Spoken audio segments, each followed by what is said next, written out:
친밀감과 거리감이라는 제목으로 말씀을 나누겠습니다. 오늘 말씀은 눈먼 사람을 보게 하는 기적 이야기가 맞습니까? 방금 읽었잖아요. 다시 묻겠습니다. 눈먼 사람을 보게 하는 기적 이야기가 맞습니까? 맞죠?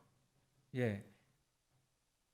신학자들은 이 기적 이야기를, 오늘 읽었던 이 말씀을 쌍둥이 기적 이야기다 이렇게 부릅니다. 마가복음 7장 31절과 37절에 나오는 기먹고 말이 어눌한 사람을 고치는 기적 사건과 굉장히 닮아 있기 때문에 그 사건과 그 기적과 이 기적은 쌍둥이 기적이다 이렇게 신학자들이 말합니다. 얼마나 닮았는지 한번 살펴보겠습니다. 먼저 사람들이 고침받아야 할 사람을 주님께로 데리고 왔다는 것이 똑같아요. 사람들이 지금 고침받아야 될 사람을 데리고 왔다는, 이게 이 두 기적 이야기에 똑같이 나와요.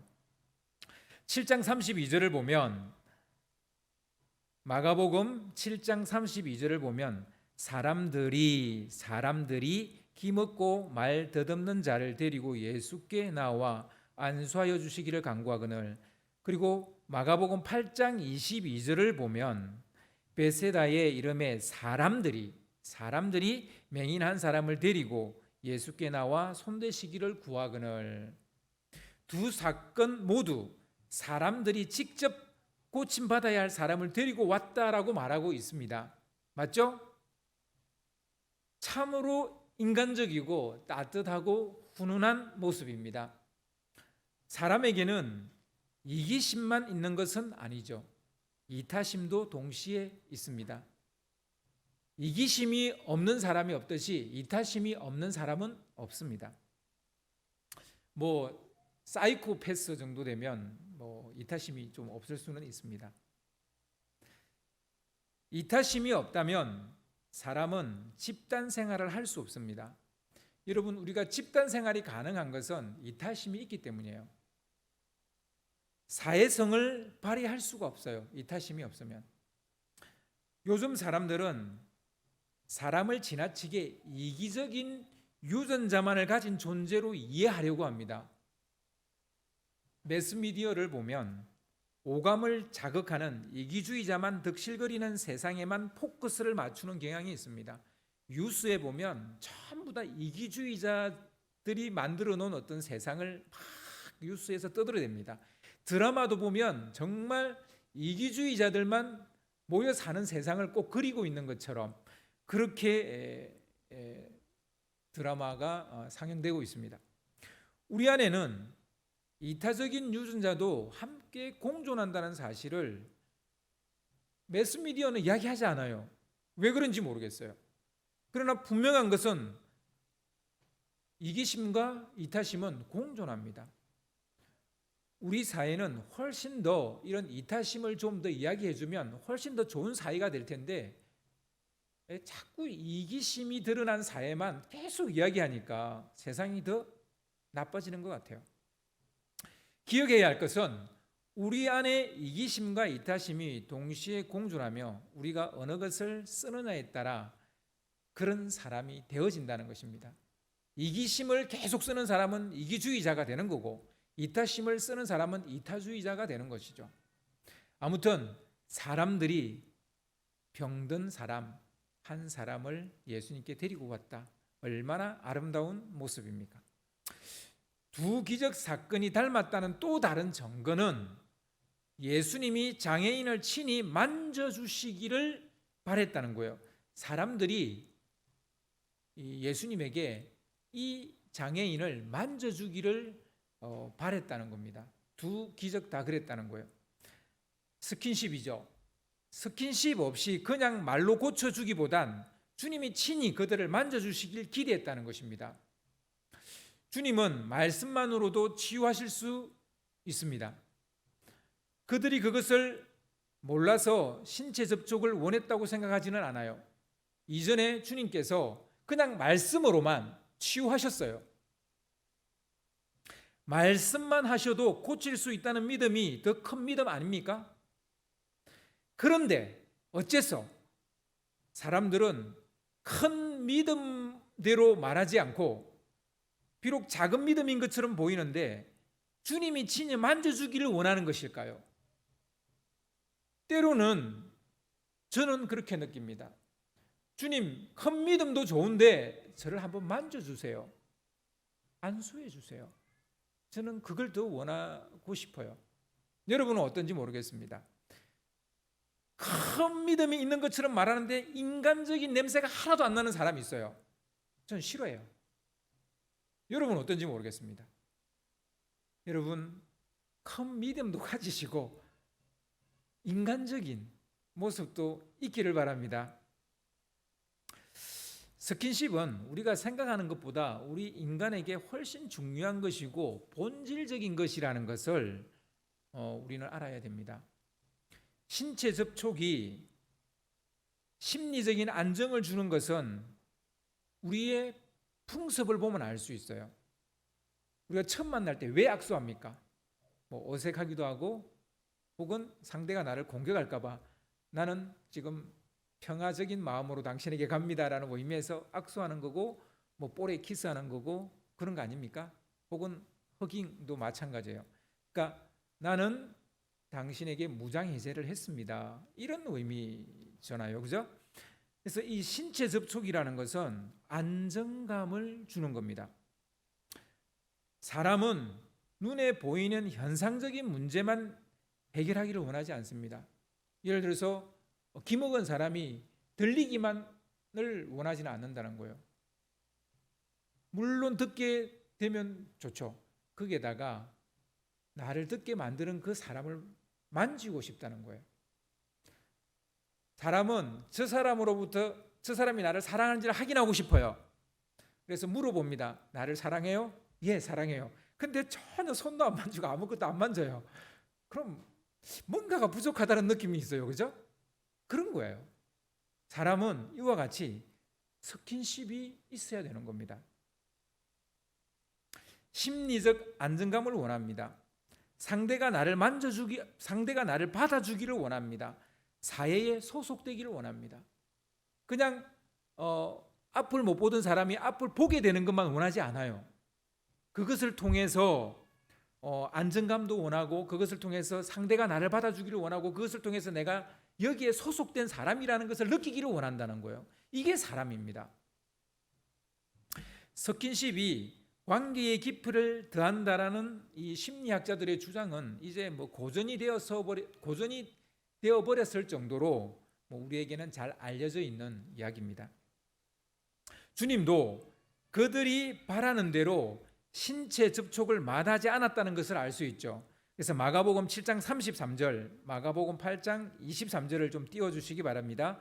먼저 마가복음 7장 33절을 보면 예수께서 그 사람을 따로 데리고 무리를 떠나사 손가락을 그의 양귀에 넣고 침을 뱉어 그의 혀에 손을 대시며, 그리고 8장 23절을 보면 예수께서 맹인의 손을 붙잡으시고 마을 밖으로 데리고 나가사 눈에 침을 뱉으시며 그에게 안수하시고, 조금 난감하고 무례한 스킨십이기는 해요. 그죠?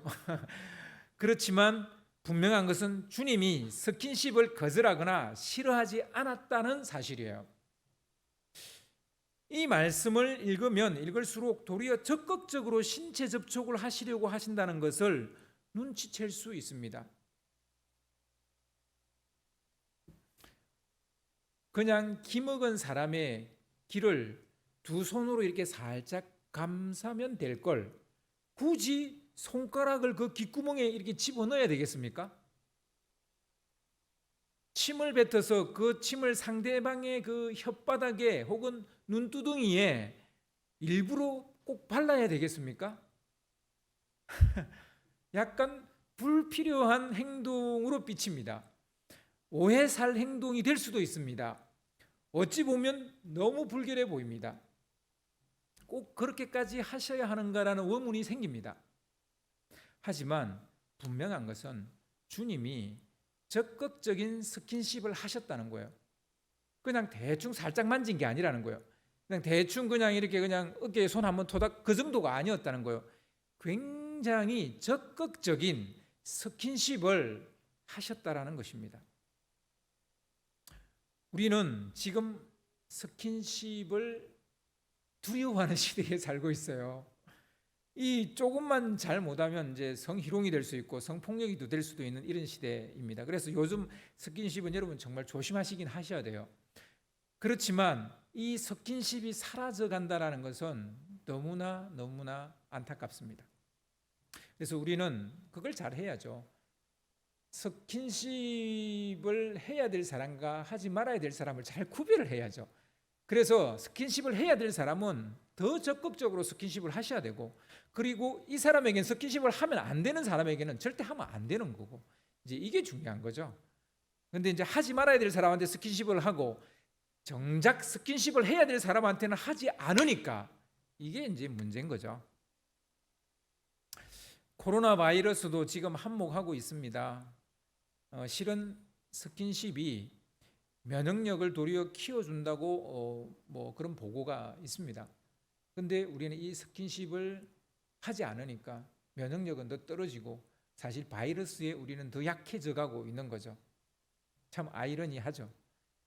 지금 바이러스 때문에 스킨십이 사라져 가고 있는데, 근데 이 스킨십이 사라지니까 우리의 면역력도 같이 지금 사라져 가고 있다는 사실이 참 안타깝습니다. 우리는 병원균이나 바이러스의 차단을 위해 스킨십을 줄이고 있지만 한편으로는 스킨십을 줄이면서 면역력도 스스로 죽이고 있다라는 사실입니다. 사는 게 바쁘고 늘 피곤에 찌들려 살다 보니 꼭 필요한 스킨십이 생략되고 기피하는 현상도 많아지고 있습니다. 요즘은 대부분 부부가 맞벌이 부부다 보니까 서로가 피곤해요. 그러니까 스킨십이 이제 싫어요.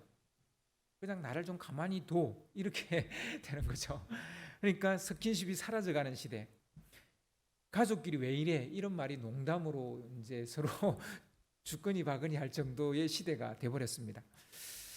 아무튼 두 기적 이야기의 또 다른 닮은 꼴은요, 예수님은 고침받아야 할 사람과 단독으로 만났다는 사실이에요. 단독으로, 단둘이만 만났다는 사실입니다. 두 사건 모두 치료 현장에 당사자 외에 그 누구도 데리고 가지 않으셨다는 거예요. 왜 그랬을까요? 치료 행위가 너무 무례하고 이상했기 때문이에요. 그래서 그럴까요? 물론 그럴 수도 있겠죠. 여기서 우리는 침을 뱉었다는 것에 대한 고정관념을 바꿀 필요가 있습니다. 침을 뱉는 행위를 우리는 보통 모욕을 주거나 혹은 적대적으로 느낄 때 침을 뱉는다라는 해석이 일반적입니다. 맞죠? 사랑하는데 침 뱉으면 이런 사람 없잖아요, 그죠? 사랑해 그러면서 태 이러는 사람 없잖아요. 그런 사람 뭐 없죠, 못 봤어요, 저도. 그러나 이 이야기에 자연스러운 서사를 놓고 보면 다분히 문학적으로 우리가 이해할 필요가 있습니다. 대부분 이 대목을 읽을 때마다 우리는 낯뜨거움을 느낍니다. 어떻게 이렇게 불쾌하고 불결한 치료 행위를 하시는 것일까? 그게 좀 낯뜨거워요. 왜 이렇게 하셨지? 그러나 다른 해석을 하면 더 낯뜨거워지게 됩니다. 더 낯뜨거운 해석은 뭘까요? 여러분, 우리는 언제 침을 서로 교환하나요? 두 사람 침 교환 언제 하셨어요? 아침에서요? 잘했군요. 여러분, 사랑하는 사람끼리 서로 침을 교환해요. 우린 그걸 보통 뽀뽀라고 말하고 혹은 키스라고 말해요. 그죠? 여러분, 침 교환하는 것은 사랑하는 사람끼리 남녀 사랑하는 사람 혹은 부모와 자식 간에 보통 그리고 부부 간에 이렇게 뽀뽀를 하고 우리는 키스를 합니다. 이 사랑의 행동이죠. 서로의 타액을 주고받는 것은 키스할 때만 가능한 일입니다. 물론 주님이 남녀가 하는 키스 그런 키스를 했다고 말할 수는 없습니다. 주님은 기먹고 말이 어눌한 사람에게 간접 키스를 했다고 보면 어떨까요? 저는 이런 해석도 가능하다고 봅니다. 이렇게 하잖아요. 이건 간접 키스죠. 그러니까 예수님이 손가락을 당신의 입에 대시고 그 사람 또 입에다 댔다. 이렇게 본다면, 이렇게 해석한다면 이상할까요? 어쩌면 더 맞지 않을까요? 그냥 침뱉었다는 것보다 훨씬 낫지 않아요? 그런 해석도 가능하다는 거죠. 주님이 맹인에게 보지 못하는 그의 눈 위에다가 키스를 했다고 보면 여러분 어떻게 생각하세요?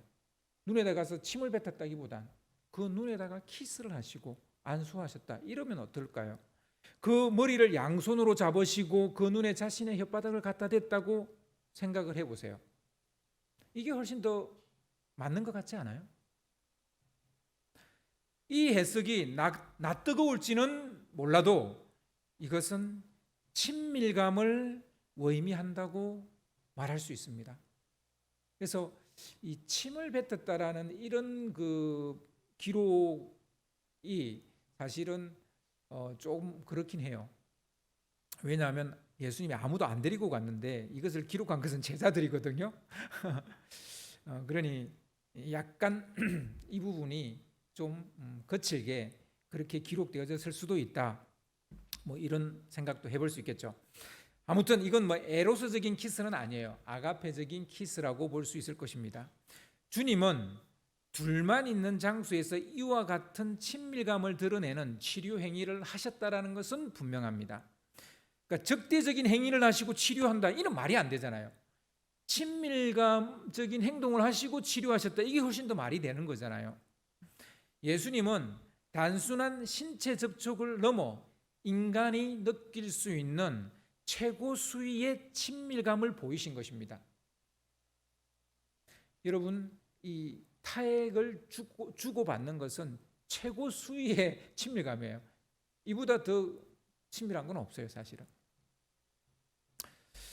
두 기적의 또 다른 유사점은요, 고치고 난 다음에 주님께서 사람들에게 가지 말라라고 경고하셨다라는 거예요. 사람들에게 가지 말라는 거예요. 예수님의 단독 진찰과 단독 치료는 그리 이상할 건 없습니다. 여러분 병원에 가보셨죠? 의사들을 만날 때 뭐 이렇게 어린 아이 같은 경우야 부모가 동행해서 들어가지만 대부분은 환자를 상담하고 진찰할 때 그 환자만 들어오라 합니다. 그리고 단독으로 치료도 하시고 이렇게 하죠. 그래서 이 단독 대면이라는 게 뭐 치료하는 상황 속에서 그리 이상한 것도 아니죠. 흥미로운 것은 치료가 끝나고 나서도 사람들을 만나지 말라고 하신 거예요. 그러니까 치료할 때는 단독으로 하는 것은 요즘 의사들도 그렇게 하니까 그건 뭐 별로 이상한 게 아니에요. 그리고 치료하다 보면 뭐 이렇게 좀 몸에 좀 중요 부위도 이렇게 이제 보여야 되고 뭐 하니까 이렇게 단독 진찰, 단독 치료라는 게 맞겠죠. 그런데 치료가 끝나고 난 다음에도 사람을 만나지 말라고 하셨다는 거예요. 그래서 마가복음 7장 36절과 마가복음 8장 26절을 여러분 보시면 36절은 예수께서 그들에게 경고하사 아무에게도 이르지 말라 하시되 아무에게도 말하지 말라는 거예요. 그리고 마가복음 8장 26절에 보면 예수께서 그 사람을 집으로 보내시며 이르시되 마을에는 들어가지 말라 하시니, 마을에 들어가지 말라는 말이 무슨 말입니까? 사람들 만나지 말라는 얘기죠. 이건 사람들과 거리를 두라는 말임에 틀림없습니다. 무슨 의도로 이런 주문과 처방을 내린 것일까요? 이것은 일종의 처방인데요. 왜 이런 처방을 하셨을까요? 아마도 바리새인의 누룩 때문일지도 모르겠습니다. 맹인이 보게 되고 기머거리가 듣게 되면 마냥 좋기만 하겠습니까? 이 세상에는 보지 말아야 할 것이 절비하게 깔려 있고요, 듣지 말아야 할 말들이 사방에 떠돌아 다닙니다. 여러분, 우리는 태어나서 조금씩 보게 되고 조금씩 듣게 돼요. 그래서 우리는 문제가 안 돼요. 근데 어느 날 갑자기 못 보던 사람이 보게 되고 듣지 못한 사람이 듣게 된단 말이에요. 그런데 아무 말이나 들어도 될까요? 이거 잘못 들으면 큰일 나는 거예요.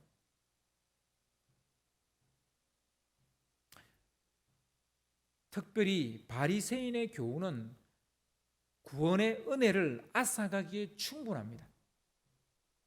그들이 받은 은혜를 하룻밤에 빼앗아가기에 충분한 그런 누룩이에요. 그런 교훈입니다. 어린아이를 개울가에 내놓는 심정으로 주님은 그들에게 그 고침받은 그 사람들에게 마을로 들어가지 마라. 사람들에게 네가 고침받았다는 것을 말하지 마라. 이렇게 말씀하신 것은 아닐까요? 거리감을 가지는 것은 삶의 지혜 중에 지혜입니다. 거리를 두라는 거예요. 지금 바리새인들, 서기관들, 사두개인들, 헤롯 당원들 그들과 거리를 두라는 거예요. 그리고 세상의 악을 향해서 치닫고 있는 그 사람들과 거리를 두라는 거예요. 우리 인생을 행복하게 만드는 비결 중에 하나는 바로 거리감입니다. 이 거리감을 모르는 사람. 여러분, 거리감 모르면 어떻게 돼요? 발을 헛디게 됩니다. 그럼 자빠지는 거죠. 그래서 이 거리감을 이게 모르는 사람은 잘 걸어갈 수 없어요. 잘 살 수 없죠. 그래서 이 거리감을 정확하게 파악을 해야 안 넘어집니다. 이거는 꼭 우리의 걸음걸이뿐만은 아니에요. 사람과의 관계에서도 이 사람과의 거리를 두는 것을 잘 하지 못하는 사람은 어떻게 되겠어요? 상처받고 고통당하게 되는 거예요. 고린도전서 10장 23절 말씀을 보면 모든 것이 가나 모든 것이 유익한 것은 아니요 모든 것이 가나 모든 것이 덕을 세우는 것은 아니니. 여러분, 우리가 누구 만나 그게 우리 자유 아니에요? 그죠? 우리 자유잖아요. 누구를 만나든 그건 우리 자유예요. 내가 무엇을 하든 그건 자유예요. 근데 모든 사람을 만나는 게 다 우리에게 유익한 건 아니에요. 우리가 모든 것을 한다고 해서 그게 다 우리에게 유익한 건 아니에요. 그게 누군가의 덕을 세우는 것은 아니라는 말입니다. 때로는 적당한 거리가 더 유익하다는 말입니다. 적절한 거리가 더 덕을 세운다라고 말하는 것이죠. 여러분, 이 쌍둥이 기적의 특징을 이제 정리하겠습니다. 딱 두 단어로 정리가 되는데요. 이 쌍둥이 기적의 두 가지 특징, 친밀감과 거리감입니다.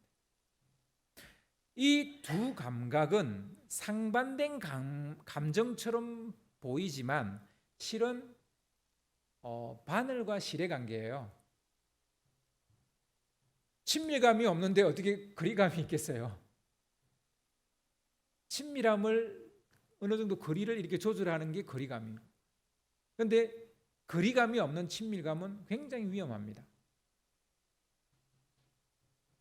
그래서 바늘과 실의 관계 같은 거예요. 서로 공존해야 그 힘을 발휘할 수 있고 그 기능을 다할 수 있는 겁니다. 친밀감을 이야기하면서 거리감을 이야기하지 않는 것은 바늘만 이야기하고 실을 이야기하지 않는 것과 같은 것이죠. 어느 한쪽만 있으면 별 소용이 없어요. 한쪽만 강화시킨다고 해도 별 그 용도가 없습니다. 용도가 별로 쓸모가 없습니다. 그래서 바늘에게는 항상 실이 함께 있어야 되는 거죠. 즉 친밀감에게는 거리감이라는 게 같이 있어야 되는 것입니다. 예수님은 맹인을 치료하실 때 단계적으로 하셨다라는 것을 알 수 있습니다. 먼저 첫 번째 신체 접촉을 하신 후에 이렇게 물었죠. 무엇이 보이느냐? 무엇이 보이느냐? 맹인은 예수님이 무엇이 보이느냐고 물으니까 반사적으로 무엇인가를 보려고 했어요. 무엇인가를 보려고. 그러니까 사실 이 침을 이렇게 눈에 발랐을 때 혹은 입으로 키스했을 때는 별 생각 없었는데 딱 그러고 난 다음에 뭐가 보이느냐라고 물었을 때 그때서야 뭔가 보려고 했다라는 거예요. 이건 당연한 수순이에요. 24절에 나오는 쳐다보려 했다라는 말은 그냥 보려 했다라는 말이 아닙니다. 이 원어를 찾아 들어가 보면 믿음으로 볼 때 이 단어를 써요. 믿음으로 볼 때. 이 본다는 단어가 여기에서는 믿음으로 볼 때 이 단어를 씁니다. 한 번도 본 적이 없는 사람이 보려면 뭐가 필요해요? 시력이 필요해요? 아니에요. 믿음이 필요해요. 내가 보려고 해야 돼요. 한 번도 본 적이 없기 때문에 내가 보려고 해야 돼요. 눈알을 굴려봐야 되고요. 뭔가 보려고 막 이렇게 뭔가 의식을 해야 돼요. 이건 당연한 일이죠. 나도 볼 수 있을 거야라는 믿음이 있어야 보게 된다는 것입니다. 믿음으로 보려 했을 때 바로 그때 그에게 무엇인가 보이기 시작했다는 거예요. 그의 말을 빌리면 사람들이 보인다라고 말합니다. 사람들이 보여요. 나무 같은 것들이 걸어가는 것이 보인다 이렇게 말했습니다. 그런데 말입니다. 그는 여지껏 단 한 번도 사람을 본 적이 없어요. 그런데 그게 사람이라고 왜 생각했을까요? 그래서 곧장 뭐라고 말하냐면 나무 같은 것들이 걸어가고 있는 것 같다 이렇게 말을 덧붙입니다. 여기서 우리는 이 맹인이 가장 보고 싶어하는 것이 무엇인지를 알 수 있어요. 이 맹인이 가장 보고 싶었던 게 무엇이었을까요? 사람이었다는 거예요. 사람. 눈을 뜨면 제일 먼저 보고 싶은 것, 그건 사람이라는 거예요. 팩트는 그것이 사람인지 아닌지 분간이 안 될 정도로 흐릿했다는 게 팩트예요. 팩트는 그거예요. 그냥 뭔가 흐릿한 게 뭔가 왔다 갔다 하는 것처럼 그냥 보인 거예요. 하지만 그 맹인은 그게 사람이라고 생각을 했다라는 거예요. 사람이라고 생각. 만약 우리가 맹인이었다고 해봅시다. 여러분이 맹인이라고 좀 해봅시다. 태어나면서부터 맹인이었다고 생각해 봅시다. 그런데 기적적으로 눈을 뜨게 된다면 가장 보고 싶은 것이 무엇일까요? 저는 대부분 사람들이 다 사람일 거라고 봅니다. 산이 보고 싶어요. 뭐 바다가 보고 싶어요. 그렇게 말하는 사람도 있을 것입니다. 그러나 제일 먼저 보고 싶은 것, 그것은 사람일 것입니다. 특별히 엄마나 아빠 혹은 결혼했다면 배우자, 아니면 자녀, 그것도 아니라면 자기 모습을 보고 싶을 거라고 저는 생각합니다. 자기 모습도 안 보고 산이 궁금하고 바다가 궁금하다? 저는 그럴 것 같지 않을 거예요. 그렇지 않을 거라고 봐요. 엄마 아빠가 궁금하지 않는데, 어떻게 생기셨는지가 궁금하지 않는데 산이 궁금하고 바다가 궁금하다? 저는 그렇지 않을 거라고 생각해요. 물론 산도 보고 싶고 바다도 보고 싶을 거예요. 그러나 제일 먼저 보고 싶은 것은 가족일 가능성이 굉장히 높습니다. 사람일 가능성이 높습니다. 여러분, 사람이 임종을 앞두고 제일 보고 싶어하는 것이 무엇인지 아시죠? 통장의 잔고를 보고 싶겠어요? 내 통장에 지금 돈이 얼마나 남아있나 이걸 보고 싶겠어요? 아니면 자기가 이룬 업적을 보고 싶겠어요? 하늘을 보고 싶겠어요? 바다를 보고 싶겠어요? 100이면 100 보고 싶어 하는 것은 사람일 것입니다. 배우자나 부모 아니면 자식을 보고 싶어 할 거예요. 자기가 가장 아끼고 사랑하는 사람을 제일 마지막에 보고 싶을 거예요. 그래서 여러분, 부모님들이 자녀들이 멀리 있을 때 올 때까지 잘 안 돌아가셔요. 막 도착하면 그때서야 돌아가시는 경우가 굉장히 많아요. 저희가 이제 목사니까 그런 얘기를 많이 들어요. 우리 막내가 처음 외국에 사는데 그 막내가 막 도착하니까 우리 아버님이 돌아가셨다.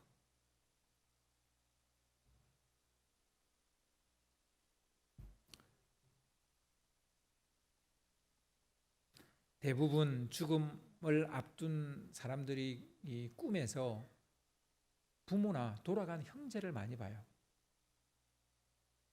이제 막 이 돌아가실 때가 얼마 안 남으신 분들이 꿈속에서 돌아가신 부모님이나 먼저 죽은 형제를 많이 봅니다. 왜 그럴까요? 사람은 사람을 제일 보고 싶어 합니다. 왜냐고요? 사람은 사회적인 존재이기 때문이에요. 그 사람이 맹인이라 할지라도 사회라는 울타리 안에 있기 때문에 사람이 제일 보고 싶은 것이 사람인 거죠. 물고기가 물을 벗어나서 살 수 없듯이 사람은 사회라는 관계망을 떠나서 살 수 없습니다. 사실 우리가 몸이 좀 아프잖아요. 그럼 제일 먼저 떠오르는 게 뭡니까? 보통 부모님이에요. 아프면 부모님 생각이 제일 먼저 나요. 그러나 예수님은 처음으로 세상을 보게 된 사람에게 뭐라고 말했습니까? 26절을 보면 마을로 가지 말고 집으로 가라는 것입니다. 사람을 만나지 말라는 것입니다. 사람이 보고 싶어서 자기도 모르게 사람들이 보인다라고 외친 사람에게 주님은 너무나 매몰찬 말씀을 하시죠. 사람이 얼마나 보고 싶었으면 뭔가 보일 때 뭔가 이렇게 희끗희끗 할 때 사람이 걸어가는 것 같아요라고 말한 사람한테 사람을 만나지 말라는 거예요. 너무 매몰찬 이야기죠. 태어나서 처음으로 눈을 떴는데 사람을 만나지 말라는 겁니다. 이 무슨 가당치도 않은 말입니까? 주님은 사람들과 거리를 두라는 것입니다. 하지만 사람은 사람을 보고 싶어 합니다.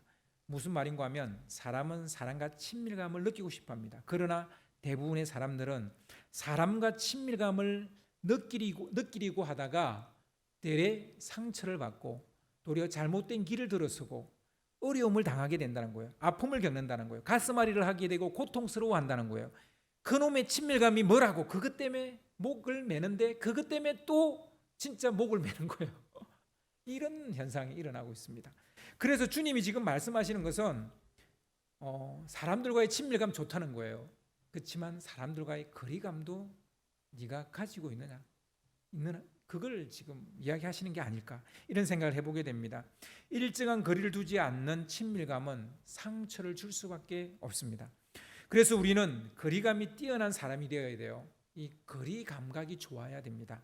거리감이 없는 사람은 실족할 수밖에 없고 떨어져서 상처 입을 수밖에 없고 상처 받을 수밖에 없는 것입니다. 사람이 살아가는 데 있어서 반드시 필요한 것이 있는데 그것은 친밀감과 거리감입니다. 둘 중에 하나만 있어서는 안 돼요.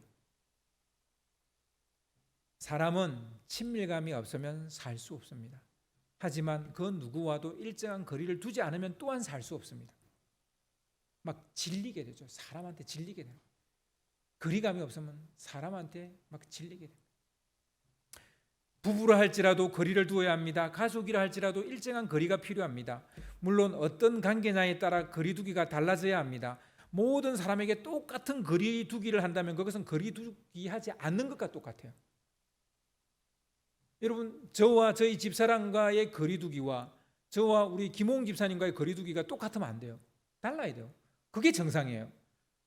만약에 김홍 집사님이 저에게 저희 집사람과 똑같은 거리 두기를 요구하신다면 전 상당히 당황스럽죠. 힘들어지는 거예요. 그러면 안 되는 거예요. 그러니까 김홍 집사님과 저와의 거리는 딱 집사님과 저의 어떤 거리가 있을 거예요. 그리고 저희 집사람과의 거리는 저희 집사람과의 거리가 있을 거예요. 그런데 우리가 사는 게 너무 분주하고 지치다 보니까 모든 사람과 거의 비슷한 거리 두기를 한다는 거예요. 회사에 나가서 부장님과 거리 두는 것과 내 아내와 거리 두는 것이 똑같다는 거예요. 별 차이가 안 난다는 거예요. 여기에 문제가 있는 겁니다. 여기에 문제가 있는 거예요. 심지어는 그 반대도 있어요. 직장 동료와는 정말 죽고 못 사는 관계처럼 막 그렇게 살면서 집에 왔을 때 자기 아내한테는 혹은 자기 남편한테는 정말 정말 강 건너 불 보듯 그렇게 보는 관계, 이 심각한 거죠. 거리감이 잘못된 거죠. 설정이 잘못된 거죠. 그래서 친밀감과 거리감은 평생 살면서 공부하고 배워야 되는 거예요. 어릴 때 친밀감과 거리감이 좋은 가정에서 자란 사람은 훨씬 이 두 감정을 잘 사용합니다. 만약 그런 가정에서 자라지 못했다면 좀 어렵기는 하지만 그래도 이것을 배우고 이걸 익히면 이 두 능력을 잘 소유할 수 있습니다. 그래서 건강하고 행복한 삶을 살 수 있습니다. 사회에 기여할 수 있는 그런 사람이 될 수 있습니다. 한없이 친밀해야 하지만 적당한 거리를 유지하지 못하면 그 친밀감이 서로의 감정을 상하게 만들기 때문에 우리는 이 두 가지를 잘 배워야 되고 익혀야 됩니다. 주님은 아직 완전히 보지 못하는 그 맹인에게 다시 눈에 안수를 하십니다. 다시 눈에 이렇게 안수를 하셨어요. 그때 그 맹인은 주목하여 보았다라고 말합니다. 여기서 주목하여 보았다라는 말의 원어로 들어가 보면 아나프레포 이런 말인데요. 우러러 보았다라는 말이에요. 우러러 보았다는 거. 그렇게 보았을 때 모든 것을 밝히 보게 되었다라고 오늘 말씀은 이야기하고 있습니다. 자신이 기대하고 바라는 것을 본 것이 아니라 있는 그대로를 보게 되었다는 겁니다. 첫 번째 이 맹인이 보았을 때는 자기가 기대하고 바라는 것을 봤어요. 뭘 보고 싶었어요? 사람을 보고 싶었어요. 근데 그게 맞아요? 틀려요? 틀렸어요. 왜냐하면 자기 앞에는 지금 사람이라고는 예수님밖에 없어요. 모두 다 물리치고 둘만 지금 와 있단 말이에요. 근데 사람들이 걸어다니는 게 보였다. 말이 안 되잖아요. 그러니까 사람들이 걸어다니는 걸 본 게 아니에요. 뭔가 그냥 흐릿흐릿한 게 보였다는 것 뿐이에요. 그게 팩트예요. 근데 이제는 분명하게 보게 됐다는 거예요. 사실 처음으로 보게 되었을 때 사람들이 보인다는 것은 시신경이 살아나면서 뭔가 어떤 것이 보였다는 그런 말이에요. 사람들이 보인다는 것은 사람을 보고 싶어하는 자신의 기대와 바램이었다는 것을 알 수 있습니다. 우리는 이것을 투사라고 말합니다. 보통 이제 심리학적인 용어인데 우리가 이제 일반적으로도 많이 쓰죠. 어째서 그가 본 것이 사람이 아닐까요? 왜냐하면 예수님은 그만 혼자 데리고 그곳에 와서 치료하셨기 때문입니다. 그 주위에는 사람이 없었어요. 만약 그가 처음에 무엇인가를 보았다면 그것은 실은 예수님일 것이죠. 지금 자기 앞에 있는 어떤 뭔가는 예수님밖에 없어요. 그래서 그는 당신이 보입니다라고 말했어야 돼요. 그렇죠? 뭐가 보이느냐고 말했을 때 당신이 보입니다라고 말했어야 돼요. 우리가 처음으로 믿음의 눈을 뜨게 되면 예수님이 보여야겠지만 실은 자기가 보고 싶은 것을 여전히 봅니다. 예수님을 믿고도 우리는 예수님을 보는 게 아니라 자기가 보고 싶은 것을 여전히 본다고요. 일종의 투사라고 할 수 있습니다. 우리는 사랑하는 사람에게 자기의 이상형을 투사해서 보게 되기 때문에 관계가 어려워집니다. 아내가 자기 이전의 그 남친을 지금 현재 남편에게 자꾸 투사를 하는 거예요. 좀 더 다정할 수 없냐? 좀 더 뭐 집안일을 도와줄 수 없냐? 뭐 이런 식의, 물론 집안일을 도와주는 남편이 돼야 되겠지만 하여튼 말이 그렇다는 거예요. 이와 같이 혹은 자기 아빠를 자기 남편한테 투사를 하는 거예요. 이런 식이 되면 그 남편은 그 남친도 아니고 전 남친도 아니고 아빠도 아닌데 그렇게 되기가 쉽겠어요? 어렵죠. 그러니까 어떻게 되겠어요? 관계가 어려워지는 거예요. 자기 바램과 기대를 버려야 밝히 볼 수 있습니다. 우러러 본다는 건 뭘 봤다는 거? 우리는 우러러 본다는 단어를 언제 써요? 주님을 볼 때.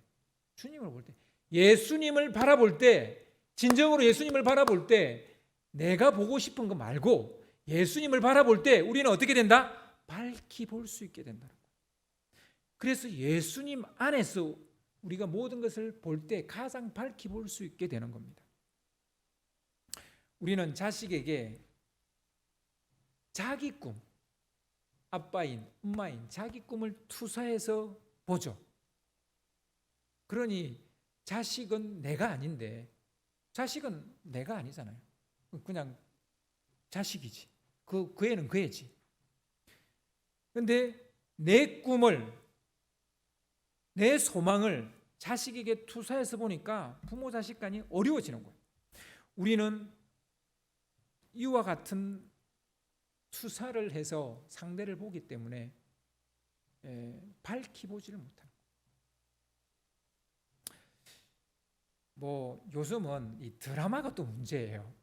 이 드라마에서 멋진 남편이 나오고 멋진 아내가 나오면 당신은 왜 저렇게 못해? 이렇게 이제 말하죠. 드라마가 문제입니다. 내가 바라는 어떤 모습 혹은 어떤 기준으로 그 사람을 바라보면 관계는 어려워집니다. 상대를 바꾸려고 하지 말고 그 사람을 그 사람 그대로 받아들이는 것, 이것이 관계의 시작입니다. 그러면서 서로가 조금씩 바꿀 것을 자발적으로 바꾸고 가야지 강제적으로 상대가 바뀌기를 요구해서는 안 된다는 것입니다.